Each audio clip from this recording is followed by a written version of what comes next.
उसी संदर्भ में मेरी दो लाइनें हैं। बहादुर शाह जफर ने जब अंग्रेज़ों ने देश पे कब्जा करने की कोशिश की थी तब उन्होंने दो लाइनें कही थी, गाजियों में बू रहेगी जब तलक ईमान की, गाजियों में बू रहेगी जब तलक ईमान की, देग लंदन तक जलेगी यार हिंदुस्तान। ये शेर अपने आप में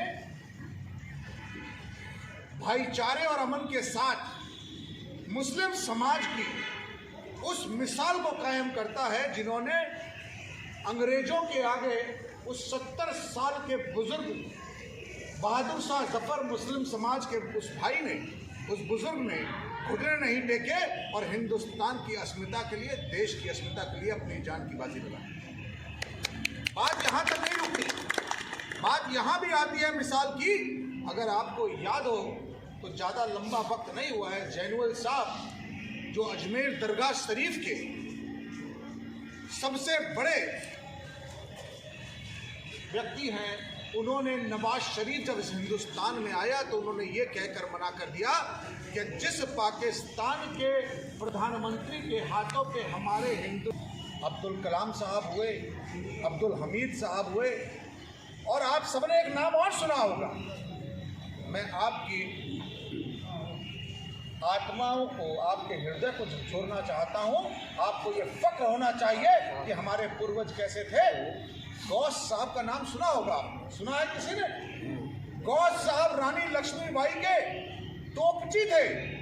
आपको याद होगा, इतिहास गवाह है कि जब मंदिर की आड़ से लेकर दुश्मन फायर कर रहा था, उन्होंने तोप को इस तरह चलाया कि मंदिर पे जरा भी आंच नहीं आने दी और हिंदू और मुस्लिम समाज की मिसाल कायम। और जानते हैं क्या हुआ? तोप के गोले डालते डालते उनके हाथ गल गए। उसके बाद उन्होंने कोहनी से रानी लक्ष्मीबाई को सुरक्षित निकालने के लिए तोप का प्रयोग किया। ये इस जगह जहाँ मैं बैठा हूँ, स्कूल एक पावन, हमारी संस्कृति में स्कूल एक पावन जगह होती है और इसलिए मैं ये बात दोहरा रहा हूँ।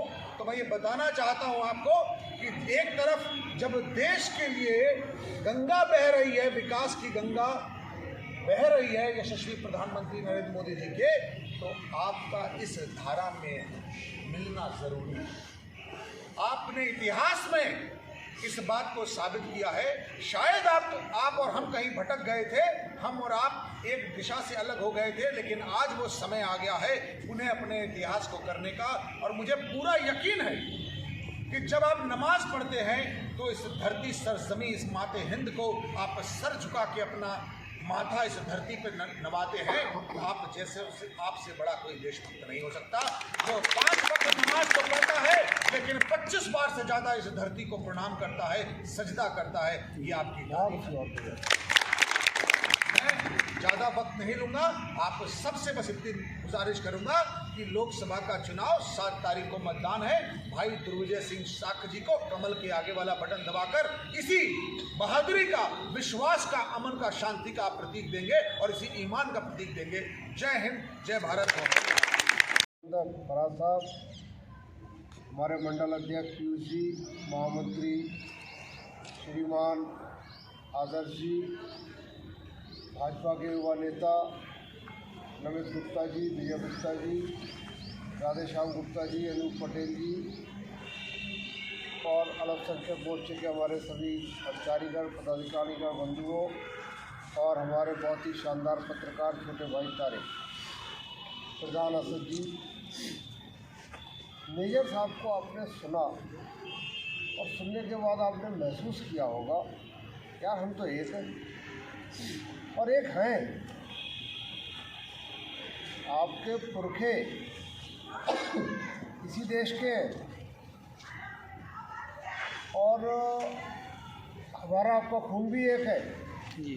लेकिन राजनेताओं ने और विशेष करके पहले कांग्रेस ने वोट के नाम पर राजनीति करके समाज से आपको अलग करा।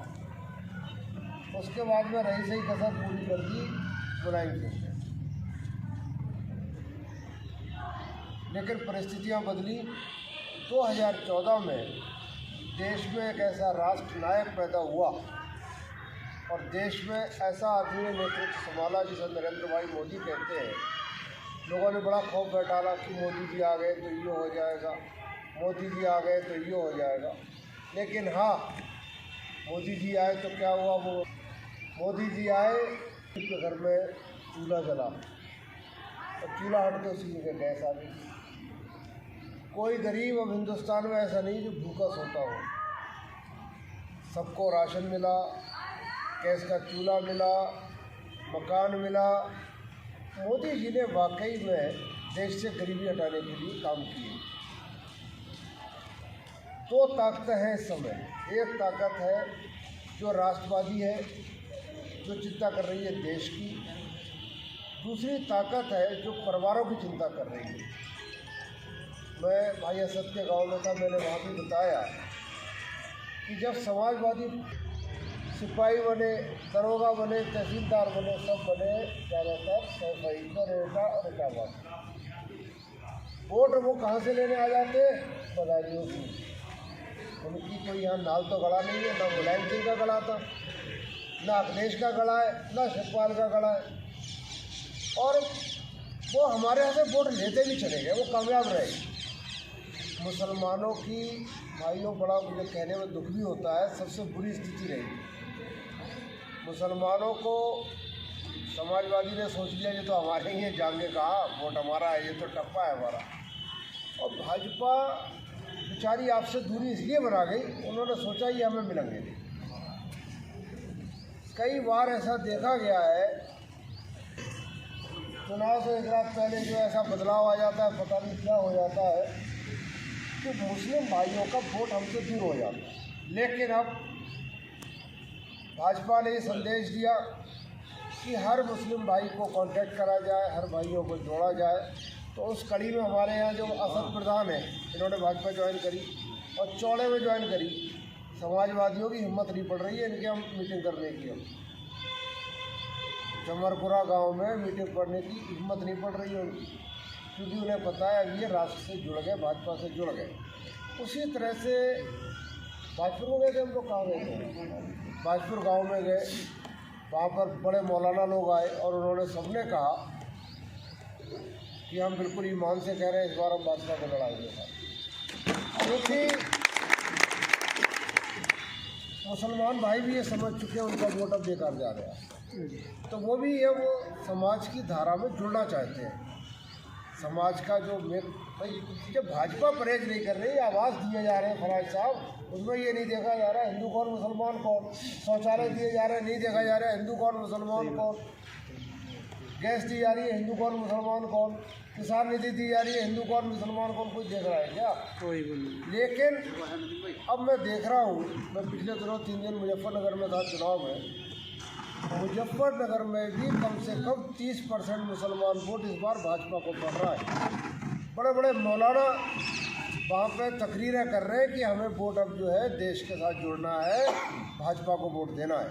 तो भाइयों, आप लोग यहाँ जो बैठे जिम्मेवार लोग हो, एक एक आदमी 100-100, 50-50 वोट पड़वाने की हिम्मत रखते हो आप लोग, सियासत कर रहे हो आप लोग, तो आपसे मेरी गुजारिश है कि देश हित में, देखिए साहब सरकार तो मोदी की बन रही है, इसमें कोई शक नहीं है, लेकिन हमारे बदायूं में भी अगर सीट अच्छे वोटों से जीते तो बदायूं वालों की ये की जाएगी। तो जो इनका ठप्पा लगा हुआ है ना सैफई का, वो ख़त्म हो जाएगा। और ये लड़ाई है सैफई की और बदायूं की। साहब देखो, पाकिस्तान की और हिंदुस्तान की लड़ाई होगी तो हिंदुस्तान के साथ रहता है, उसी तरह हमारा वतन पहले है बदायूं, सैफई बाद की बात है। तो इस बार तो बदायूं की और सैफई की लड़ाई है। सैफई को भाइयों ऐसी मुहिम चलाओ मुसलमान भाइयों में, सैफई जो सफ़ा हो जाए। कर दो सफ़ा इस बार, प्रधान कर दो सफ़ा सफाई को कर दो, इंशाअल्लाह सफ़ा होगा। और हम क्यों ना मुख्यधारा में जोड़े, हम क्यों अलग रहे? मुसलमान बेचारे के वोट की ना मैं बता रहा हूँ सबसे ज़्यादा बेकदरी होती है जी, क्योंकि समाजवादी सोचता है जाएगा कहा कि भाजपा के डर के हमारे हमें वोट देगा, लेकिन अब समझदार मुसलमानों ने सोच लिया हमें क्या डर है, हम भाजपा से जुड़ जा रहे हैं। अभी भाजपुर गांव में गए, बड़े मौलाना थे और बड़े भारी तादाद में मुसलमान लोग, मौलाना लोग थे। उन्होंने कहा नहीं साहब इस बार देख लियो डिब्बा खोले तो आप पता चल जाएगा। तो परिस्थिति बदल रही है। तो मैं ये चाहता हूँ आपका जो धब्बा लगा हुआ है, सफा के हो, इस धब्बे को धो दो, सफाई का सफाया कर दो और बदाऊं के लाल को जिताओ। जय हिंद, जय भारत।